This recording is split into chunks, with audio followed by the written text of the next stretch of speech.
On est en plein cœur du mois de juillet. Les chefs, eux, tout fonctionne à 1000 à l'heure dans leur tête en préparation de projets à gauche et à droite. Ça n'arrête plus. Et là, celui qui vient de sonner à l'instant, un nouveau projet en cours, j'ai bien hâte d'échanger avec lui parce que vous le connaissez bien.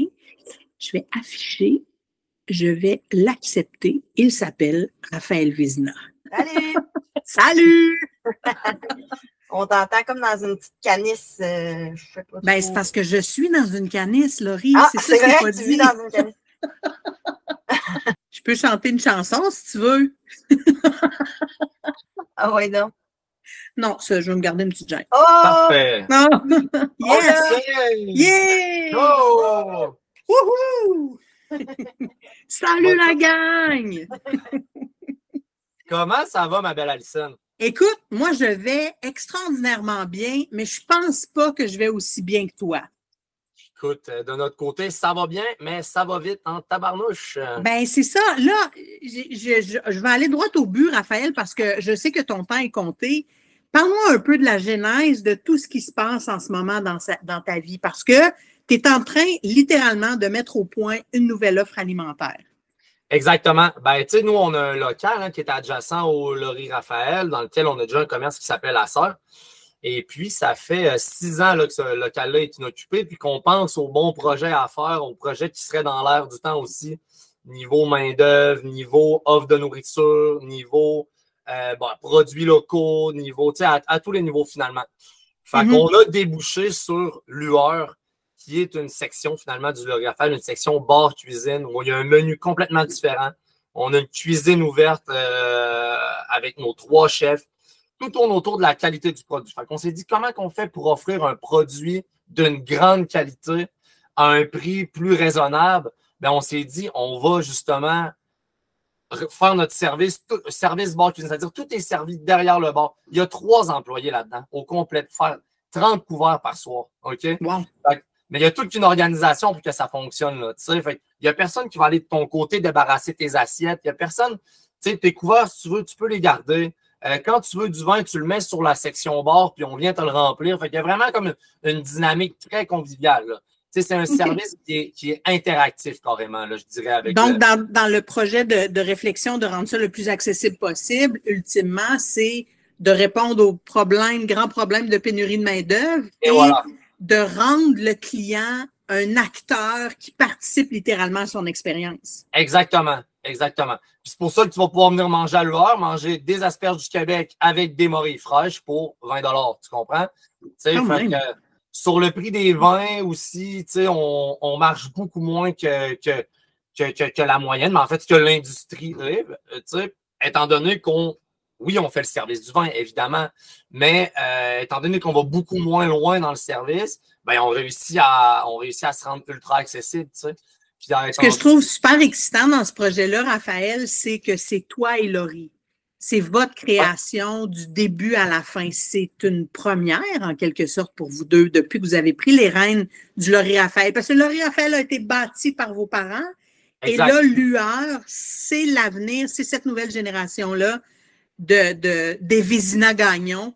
C'est sûr qu'il y a 8 ans, quand on a rénové le Laurie, on a travaillé avec nos parents à la conception d'un restaurant gastronomique qui allait quand même être à notre image, à l'image du futur de l'entreprise qu'on a réfléchi ensemble. Mais effectivement, Lueur, c'est un projet qu'on a fait, moi puis Laurie, à 100%, qu'on a monté, comme je te dis, on a fermé la salle il y a 7 ans. Puis c'est drôle parce que Laurie, quand on pensait au projet, j'aimerais ça quand même une place où que nos amis peuvent venir. Ah oui, pourquoi, hein? Ben, tu sais, c'est parce qu'au Laurie Raphaël, nos amis vont venir une fois par année. Ah, je comprends. Une fois aux 2 ans. Tu comprends ce que je veux dire? C'est une expérience, tu viens pour la grande occasion. Fait quand on va avoir une place que, quand nos amis nous appellent, hey, as-tu une place à nous suggérer pour aller manger? Parce qu'on sait bien qu'ils ne viendront pas au Laurie Raphaël à toutes les semaines. Fait qu'on s'est dit, on va l'ouvrir, cette place-là, mais on ne fera aucun compromis quand même sur la qualité de ce qu'on offre.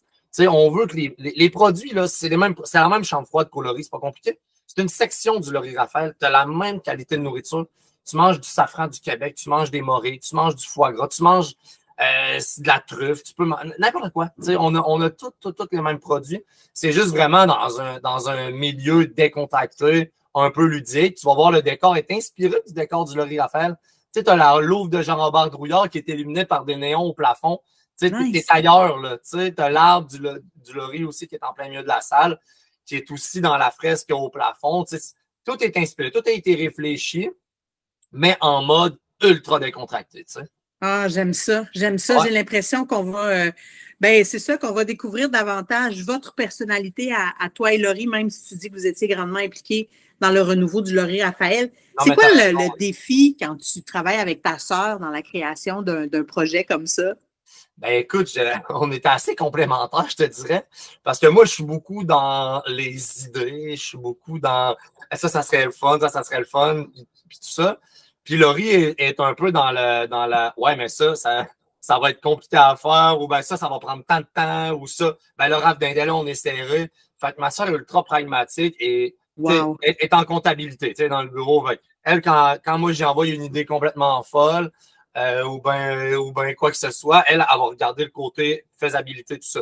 Fait que je te dirais que les deux, on se motive. Tu sais, moi, je la motive à let's go, on essaye ça, on va à fond là-dedans.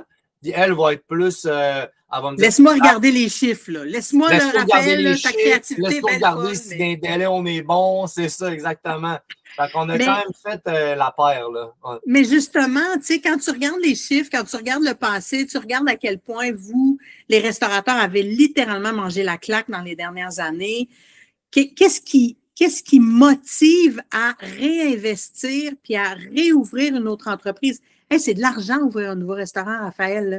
Oui, je te le confirme. Ça prend pas de la peau, ça prend du cuir, je te le dis. Là, la semaine passée, à la fin de la semaine passée, Alison, on était comme wow, quel dernier 6 mois. Puis là, finalement, c'est parce que tu sais c'est quoi, hein, tu connais ça, tu en as une entreprise. Puis quand tout converge vers l'ouverture, là, les dépenses, la fin, les achats de nourriture, l'alcool, les ci, les ça. Puis là, tu te dis, OK, qu'est-ce qu'on a fait là? Ça n'a pas de bon sens de réinvestir autant d'argent. Pourquoi alors? Ben nous, c'est parce qu'en vérité, c'est notre local. Ce local-là, il est vide depuis 7 ans, puis on avait vraiment envie de l'opérer. Tu vas voir, c'est un local qui est magnifique. Les plafonds de 17 pieds, c'est vraiment beau, là. Tu sais, le local, on le sait qu'il a un potentiel incroyable, mais on a quand même pris 7 ans pour ouvrir quelque chose dedans. Oui, mais vous avez quand même, tu sais, je vais me jouer l'avocat un peu du diable, tu sais, il y a quand même eu la serre dans ce local-là. Vous avez innové à bien des égards. Vous vous êtes buté à des contraintes de la ville parce que déjà, vous aviez des ustensiles compostables. La ville ne compostait pas à ce moment-là. Ouais. Vous avez toujours été très innovant dans votre offre. Est-ce que vous pensez que ce que vous amenez cette fois-ci aura un meilleur succès que la serre parce que vous l'avez eu tough avec cette expérience-là? Oui, ben tu sais, la serre, ce qui nous a vraiment stoppé, c'est on est arrivé on avait 7 points de vente quand même. Puis on est arrivé à un moment où c'était comme la cuisine du Laurie Raphaël, ça le faisait plus. Puis, tu sais, on avait déjà de la misère à trouver la rentabilité dans le milieu ultra, si tu veux, condensé qu'on avait. Fait qu'on était rendu comme à l'étape d'une cuisine de production, mais on voyait pas comment on allait s'en sortir avec ça, avec les enjeux de main-d'œuvre.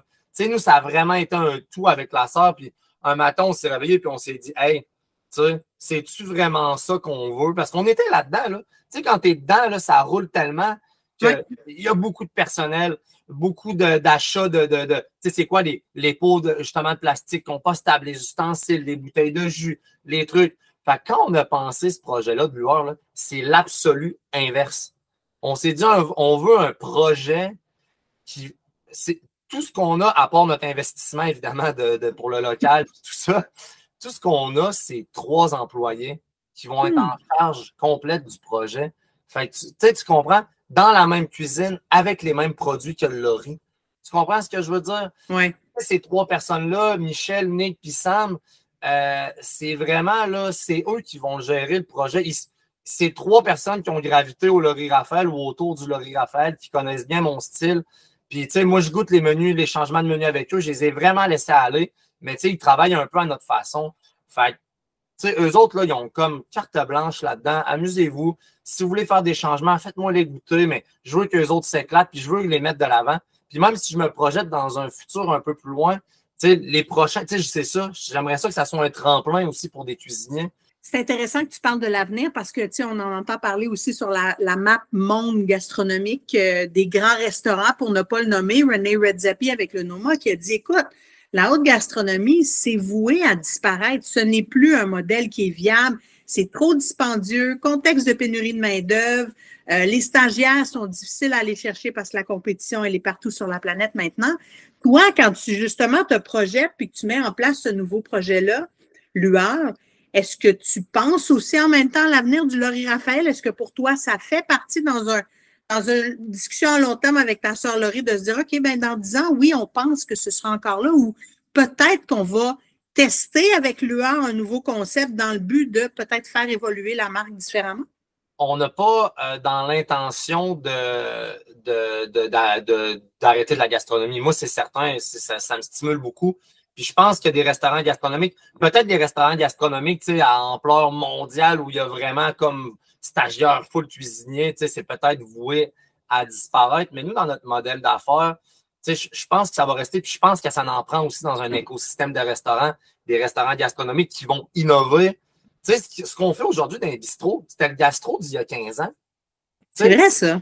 C'est ça. Fait que s'il n'y a personne pour comme pousser la barre, parce que quand tu envoies 300 couverts, 200 couverts par soir, c'est pas nécessairement là que tu vas innover, que tu vas développer des nouvelles techniques, tout ça. Fait il va toujours en avoir de besoin dans un écosystème, mais oui, on a réfléchi à l'avenir avec ce projet-là, mais plus en se disant comment qu'on peut motiver notre monde aussi, ceux qui vont prendre la relève après de Lueur dans quelques années, ou ben, ça peut être des employés qui se sont démarqués du côté du Laurie Raphaël. Ça peut être une raison de faire venir des employés, des nouveaux employés, à les motiver à travailler avec nous, puis à continuer à baigner dans les produits, puis dans la créativité. Puis, on veut être là-dedans. On veut tout le temps dans un c'est une école. C'est ça, ça, c'est tellement une école, le Laurie Raphaël. Puis je pense que tu le soulignes très, très bien de cette façon-là. Puis je peux en nommer plein des gens qui opèrent, qui sont dans des restaurants en ce moment, qui sont passés par les cuisines du Laurie Raphaël. Vraiment beaucoup, là, des chefs qui sont passés au Laurie avec Daniel. Puis là, même maintenant avec moi, là, je commence à en avoir une couple aussi qui sont passés avec Bouchard, Raph Téberge, Pierre-Olivier Pelletier. Ben oui, c'est le fun, ça. C'est excitant. En même temps, je vois le sourire apparaître sur ton visage au moment où tu dis ça parce que il y a une fierté pour toi aussi. Fait que si on regarde, si on se projette dans l'avenir, ce projet-là, il est en rodage en ce moment, Lueur. Ça va ouvrir officiellement dans quelques jours au grand public. Qu'est-ce que je te souhaite donc pour l'avenir rapproché? L'avenir rapproché, Raphaël, de ce projet-là? Écoute, nous, ce qu'on veut pour le début de notre projet, c'est que les gens embarquent. On veut que les gens viennent l'essayer, le découvrir. Ce que j'aimerais vraiment, c'est que les gens comprennent que c'est autre chose, que c'est inspiré, que c'est les mêmes valeurs, comme je te disais au début, mais qu'on est vraiment dans une offre différente. Donc, ce que j'espère, c'est que les gens vont venir essayer pour comprendre un peu ce qu'on essaie de faire dans ce local-là, dans ce nouveau projet-là. Ouais. Différentes, complémentaires, ancrées dans le moment présent, dans le terroir aussi, mais qui portent, j'ai l'impression aussi peut-être un regard vers l'avenir sur cette relation plus humaine ou de proximité avec les gens dans un environnement de restauration. Exactement. Tu as tout compris. C'est exactement ça, l'essence de notre projet. Raphaël, merci énormément d'avoir pris du temps pour moi dans ce brouhaha d'ouverture de ben, ça me fait plaisir. Je prends toujours du temps pour toi, Alison. C'est vraiment, vraiment, je te suis très reconnaissante. Salutations à ta sœur aussi, que je sais travaille aussi fort que toi dans ce projet-là, parce que pour dompter un créatif, ça prend toujours une femme analytique cartésienne pour s'assurer que tout fonctionne bien. J'avoue, tout à fait. Juste du succès. À très bientôt. Salut. Salut, bye bye.